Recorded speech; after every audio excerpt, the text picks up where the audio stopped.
It's the Terry minus the Jim show, and we continue our theme of things that I would like to deal with that maybe are uncomfortable for Jim. I'm not sure, but they're on the Christian side of faith and poking around and digging at things that may be uncomfortable.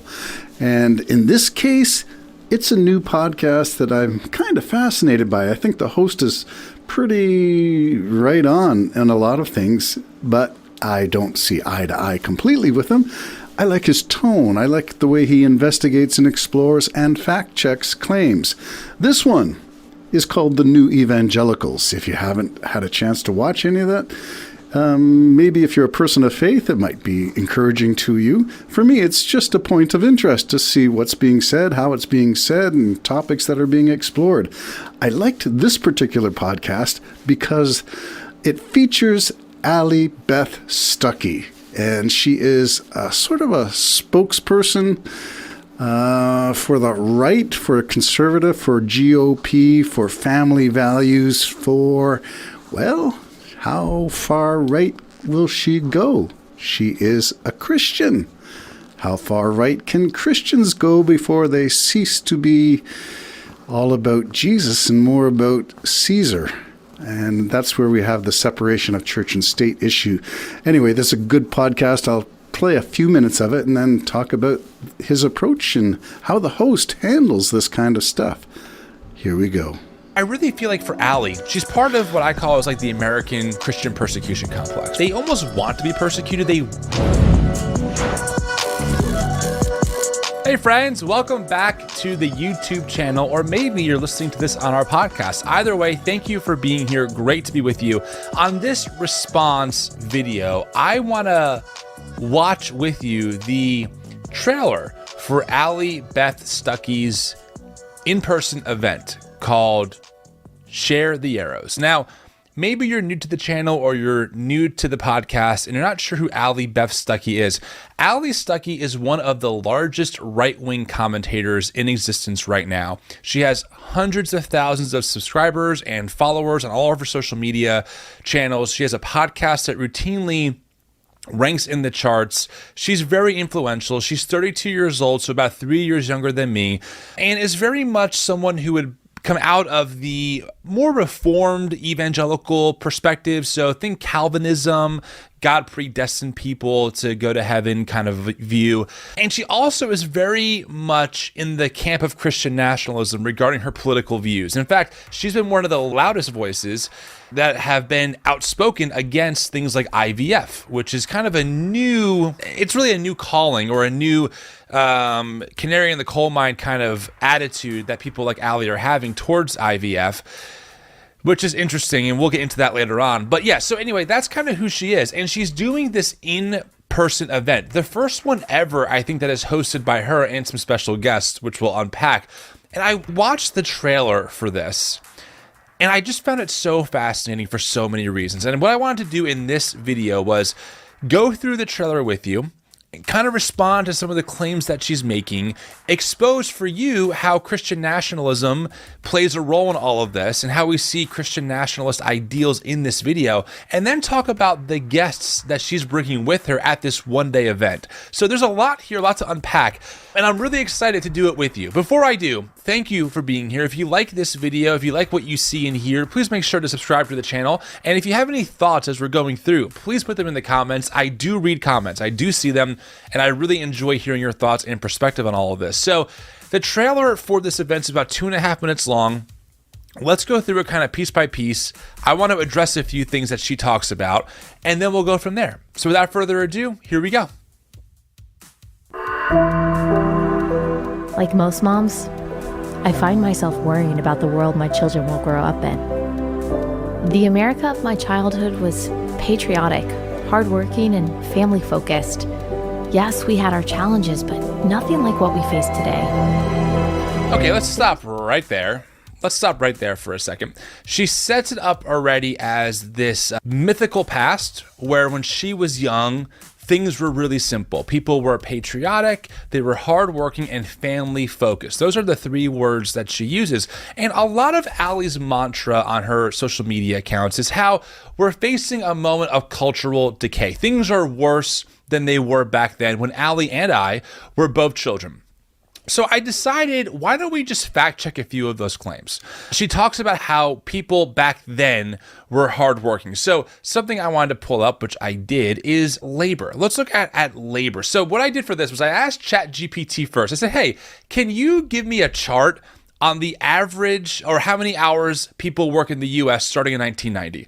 So as we see this chart from ChatGPT, the rates have gone up over time. About 1,835 hours in 1990 compared to 1,860 hours in 2022. So essentially, Americans are working an extra week now. They're actually working harder than ever before. And given how our current purchasing power is actually lower than it's been in the past, Americans have to work more hours to keep up. And in fact, I did want to fact check GPT because let's face it, AI can be a little tricky, not always trustworthy. So the New York Times did a report and they said, quote, the report issued by the International Labor Organization found that Americans added nearly a full week to their work year during the 1990s, climbing to 1,979 hours on average last year, up 36 hours from 1990. That means Americans who are employed are putting in nearly 49 and a half weeks a year on the job. So right away, we can see that actually today, Americans are more hardworking than they've been in Allie and I's childhood. So I just wanted to bring attention to that. We're already kind of starting off on, hey, back then, people were hardworking and family focused, and they were patriotic, and we'll unpack that in a bit. But already we can see, well, it's not exactly the case. Americans are working harder today. One more thing I wanted to bring up in this early intro, I know it's only the beginning, but I did want to look at family. Like, what are the marriage rates currently, right? Because again, we hear a lot of language from this right-wing world, from people saying how marriage is on the decline, and the family unit is being erased by insert fear tactic here. And so here's the actual rates. As you can see, since 1965, marriage rates have been decreasing. This says the number of marriages in the past year per 1,000 unmarried women. And then you can see, like, most recently, it actually took a little spike up. So even in Allie's childhood, the rates of marriage were declining in a lot of ways. So again, it's not like back then was so much better than what it is now. It's just not that simple. So I wanted to point that out because this video is important, as we're going to see as it unfolds.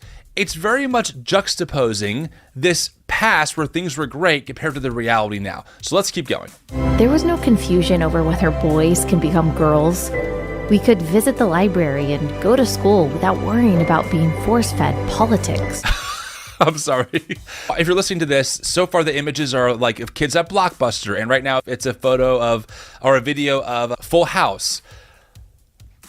Are kids being forced to do what Allie just claimed? I mean, let's back it up for a minute and listen one more time, and let's really examine this claim. Let's back it up. We could visit the library and go to school without worrying about being force-fed politics or sexual themes. Okay, I'm just curious for Allie, how a child would go to a library and be force-fed sexual themes.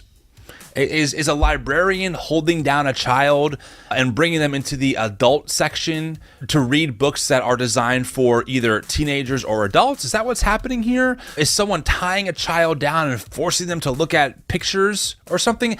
Again, like, there's this narrative from Allie that our children today are under attack. And she says this a lot on her Twitter and on her other channels. And the way that the proof of this is that kids are being forced to deal with sexual themes at libraries and at schools. Okay, this is where I can come in and say, I'm not sure what planet this lady, Allie Beth Stuckley, is coming from. So I just did some poking around to see. You can look her up on Google. She's got her own website, and she's got some shorts and things like that. But they're all themed. If you just look at the topics, you can surf through. She's been at this for a few years now. So although she may be in her early 30s at this point, she's been doing it for at least 5 years that I can see.